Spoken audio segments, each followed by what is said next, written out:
ராஜஸ்தான் மாநிலத்தில் பெய்து வரும் கனமழை நிலையில் நிப்போல் ஆற்றை கடக்க முயன்ற லாரிகளில் ஒரு லாரி வெள்ளத்தில் அடித்து செல்லப்பட்டது.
இது குறித்த கூடுதல் தகவலை செய்தியாளர் ராஜா வழங்க கேட்கலாம். ராஜா வணக்கம். இந்த சம்பவம் தொடர்பான முழு விவரங்களை சொல்லுங்க.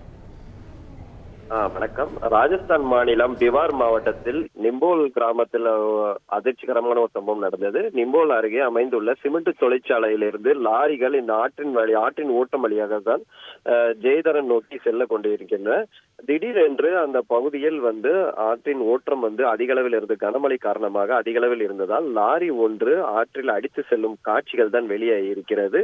லாரியில் ஓட்டுநர் மற்றும் அவரது உதவியாளர்கள் லாரி மேலே இருந்து உதவிக்காக கூச்சலிட்டிருக்கிறார்கள். பிறகு அந்த பகுதி மக்கள் மற்றும் காவலர், நீச்சல் வீரர்கள் உதவியுடன் அவர்கள் கயிறு மூலம் பத்திரமாக மீட்கப்பட்டதாக கூறப்படுகிறது. இதில் ஓட்டுநருக்கு படுகாயம் அடைந்தால் அவர் சிகிச்சைக்காக மருத்துவமனையில் அனுமதிக்கப்பட்டிருக்கார். ஆற்றில் லாரி அடித்து செல்லப்பட்டும் பரபரப்பான காட்சியில் ஏராளமான கிராம மக்கள் இரு முனையிலும் அங்கே கூடியிருக்கிறார்கள். அவர்களும் இவர்களை காப்பாற்றுமான முயற்சியில் ஈடுபட்டிருக்கிறார்கள். அந்த காட்சிகள் தான் வெளியாகியுள்ளன. விரிவான தகவல்களுக்கு நன்றி ராஜா. செய்திகளை உடனுக்குடன் தெரிந்து கொள்ள உடனே சப்ஸ்கிரைப் பண்ணுங்க.